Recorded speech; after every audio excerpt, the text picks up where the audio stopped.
മഴ വന്നു, കറണ്ട് പോയി, ഇരുട്ടുമായി. എന്തായാലും പുറത്തൊക്കെ കണ്ടിട്ട് വരാം. വലിയ മഴ തോർന്നിട്ടുണ്ട്, ചെറിയൊരു ചാറ്റിൽ മാത്രമേ ഉള്ളൂ. ഉണ്ടായിരുന്നാലും പുറത്തൊക്കെ ഒന്ന് കണ്ടിട്ട് വരാം. ഇതാ കിടപ്പുണ്ടല്ലോ ഒരാള്.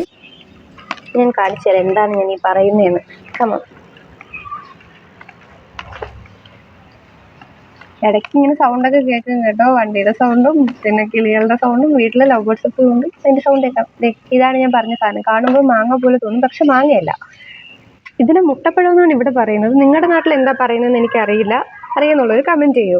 പിന്നെ ഇതിന് ഒരുപാട് ഗുണങ്ങളുണ്ടെന്നൊക്കെ പറയും, പക്ഷെ പലർക്കും ഇതിന്റെ ടേസ്റ്റ് ഇഷ്ടപ്പെടാറില്ല. എനിക്കും വലിയ ഇഷ്ടമുള്ള കാര്യമല്ല. ഓക്കെ, മഴയിലും കാറ്റിലും എന്തേ 2 ഷീറ്റ് ഇത് ഇവിടെ കിടപ്പുണ്ട്. ഇത് എന്തിൻ്റെയാണെന്ന് അറിയാവോ? ഇവിടെ നമ്മുടെ വീട്ടിൽ മീനുണ്ട്. ഇതാണ് നമ്മുടെ വീട്ടിലെ മത്സ്യക്കുഞ്ഞുങ്ങൾ. കുഞ്ഞുങ്ങളെന്ന് മാത്രം പറയാൻ പറ്റില്ല, ഇതിന് എന്തൊക്കെ പേര് പറയുമെന്നൊന്നും എനിക്കറിയില്ല. എന്തായിരുന്നാലും കാറ്റിലും മഴയിലും ഈ സാധനം ഇതിവിടെ വന്ന് കിടപ്പുണ്ട്. അതേ കിടക്കുന്നു. അപ്പോൾ ഇനി അമ്മയ്ക്കും പപ്പയ്ക്കും നല്ല പണി കിട്ടിയിട്ടുണ്ട്. ഇതെല്ലാം ഇനി ക്ലീനാക്കി വെക്കണ്ടേ. അപ്പോൾ നമുക്കിനി ഇത് കഴിച്ചിട്ട് വരാം.